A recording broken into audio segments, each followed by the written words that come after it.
Hello, my name's Roger Watson and I'm the Editor-in-Chief of the Journal of Advanced Nursing, and welcome to the JAN podcast. These occasional podcasts will be a miscellany of my reflections on working as an Editor-in-Chief, some hot topics in academic publishing, and occasional contributions from guest editors. This is the JAN podcast of 7th January 2014. Today I want to talk about what happens to papers when they arrive at the Journal of Advanced Nursing. The first person to see the papers when they arrive is in fact me as the Editor-in-Chief. We currently receive in the region of 1,250 papers annually at JAN. That means that I receive 3 to 5 papers per day or 20 to 30 papers per week into my inbox. When you submit a paper to the Journal of Advanced Nursing using our online Scholar One system, it comes direct to me. Now, we only publish approximately 300 papers per year, so you can imagine that we don't publish everything. This would indicate two things if we did. One, that we are not concerned about quality, and we are. It would also mean that for those of you who do have papers accepted, that you'd have a very long wait before they appeared. At the moment, we have a matter of weeks between acceptance to appearing online early. If we published every paper that we received, you'd wait many months or even over a year before the paper appeared. So we don't want that. We want to give as quick a turnaround as possible. Therefore, I have to make some decisions at this stage, and I try to make them quickly. There are essentially two decisions to be made. One is whether the paper goes forward to an editor for consideration and to be taken through the review process, or whether the paper is rejected. I don't have time to read all the papers in detail, so I have certain things that I look at. First of all, clearly, I look at the title. This tells me a lot about the paper. It tells me if the subject material is within the scope of the journal and if the paper is likely to be of interest to the readership. It also tells me what type of paper it is. I sometimes scan the whole paper if I'm in any doubt about any aspect of it. As I say, I don't have time to read it in detail at this point. But the main thing I'm looking at is the abstract. I'm looking, first of all, for is it written according to our author guidance. If it isn't, the paper is likely to be rejected at that point, simply on the basis that I believe that the author probably has not looked at our guidance and has probably never looked at an issue of the Journal of Advanced Nursing. So please try to get the abstract in the right format, and then you've passed the first hurdle. Clearly, I read the abstract to see if the abstract gives me a clear picture of what the paper is likely to be about. And then if the paper purports to be, for example, a systematic review or a randomized controlled trial, I will look in the paper for some of the aspects that I would expect to see there. For example, in a systematic review, I would expect to see a PRISMA flowchart, and in a clinical trial, I would expect to see a consort flowchart. Again, if these are not present, the paper is likely to be rejected, simply because it indicates that the author probably has not read the guidance to the journal, and probably the rest of the paper will not be very good either. The vast majority of the papers we receive are not from the UK, and a great many of those are from authors whose first language is not English. The Journal of Advanced Nursing is published in English, and we do expect a very high standard of English even at the point of submission. So I will be looking at the abstract, and if I have any doubts about the English, I will scan the main text to look at the English, and if there is any doubt about it, I will possibly reject the paper at that stage. If I think the paper shows some promise, however, I will advise the author to seek the help of a native English speaker in revising the paper. However, the paper will still be rejected, but that will be an invitation to resubmit. At this stage, I probably reject about half of the papers that come directly to me. Now, the rest of the papers, of course, are not guaranteed acceptance, and I'll explain what happens to them shortly. For those that are rejected at this stage, We're unable to give any detailed feedback. We give a general email saying that the paper has been screened and considered unsuitable, but of course, because we haven't read it in detail, we can't give any feedback at this stage. We feel we're offering a good service by giving a quick turnaround. We get very few complaints from authors. We've had a few. Some think that they've been unfairly dealt with in this process, but it's quite common in journals with large volumes of submissions.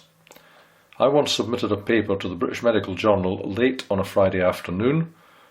I was in the process of leaving my office and clearing my desk, and I noticed there was another email for me, so I just checked it, and it was an email from the British Medical Journal telling me the paper was unsuitable for publication in the BMJ. I'd only submitted it 5 minutes previously, so just to give you some idea of how quick the turnaround can be in some journals. I usually try to give a turnaround within 24 hours. For the papers that aren't rejected, these go forward to the managing editor. The managing editor screens the papers in considerable detail, much more detail than I can screen them in, and looks at them for all the aspects that we'd expect to be there according to our guidance.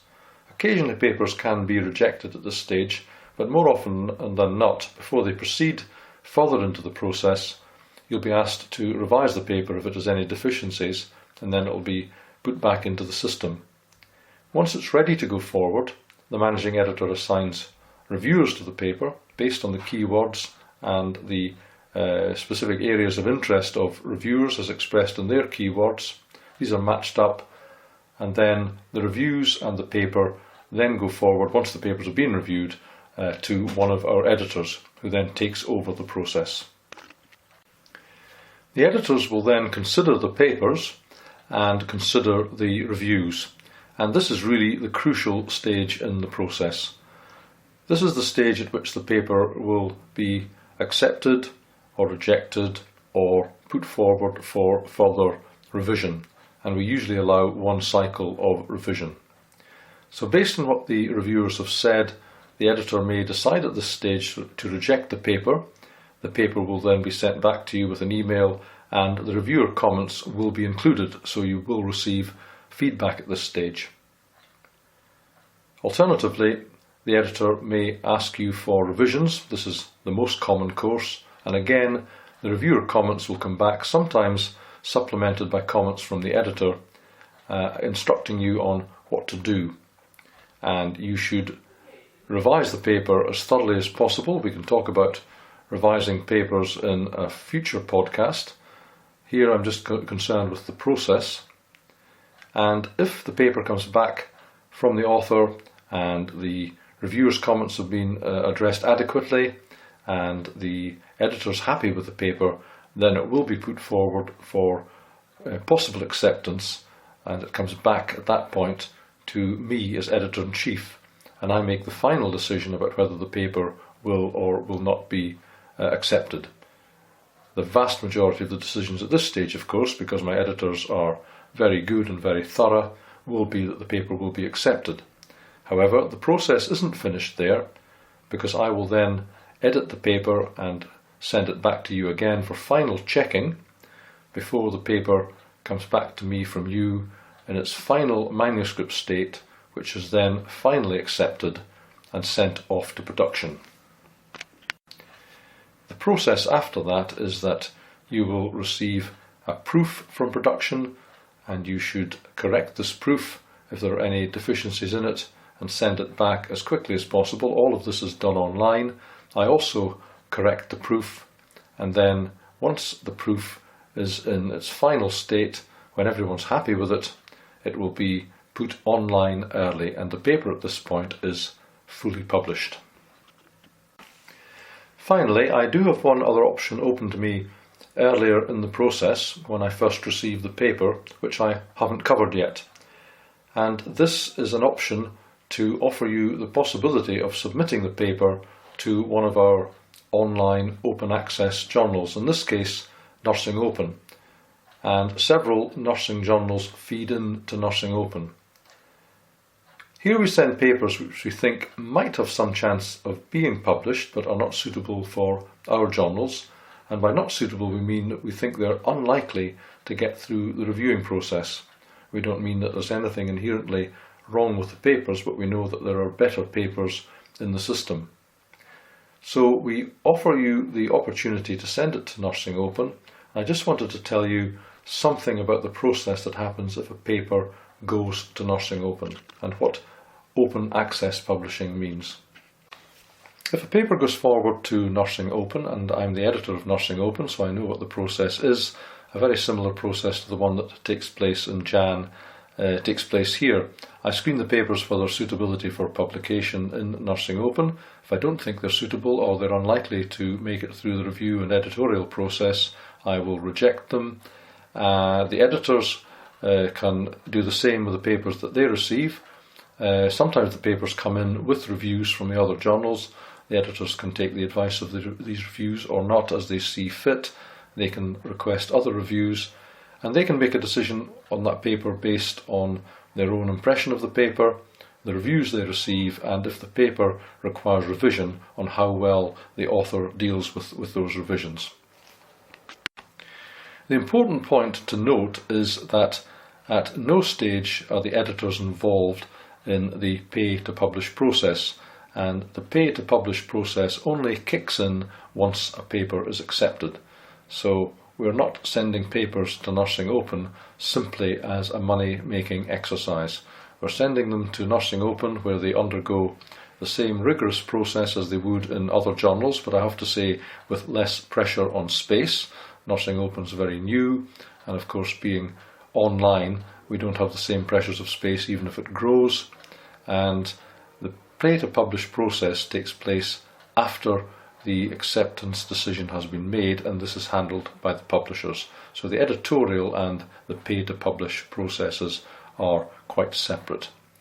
Now, there are a lot of predatory publishers out there who are looking simply to make money from this open access publishing process, who often don't put papers out for review, who publish everything that comes in, who require you to pay on the point of submission. These are not reputable publishers on the whole, and the subject of a future podcast will be about predatory online publishing. Thanks very much for listening to this podcast. I hope you've found that useful, and I look forward to speaking to you again in the near future. Goodbye.